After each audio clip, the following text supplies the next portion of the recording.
Вот поднимается ветер и мчится на запад деревья пригнув.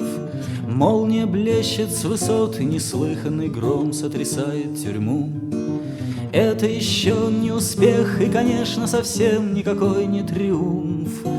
Это всего лишь начальный аккорд или только вступление к нему. Но все же, едва не плача, узник твердит удача, и у окна маяча жадно глядит во тьму.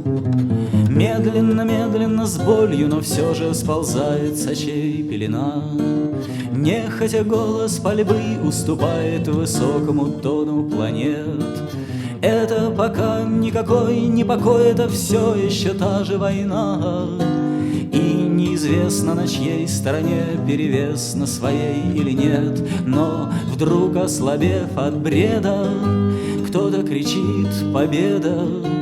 И, оттолкнув соседа, слепо бежит на свет. И, наконец, вдалеке возникает неясный прекрасный мираж. Фата Моргана, волнение эфира, царевны морской чешуя.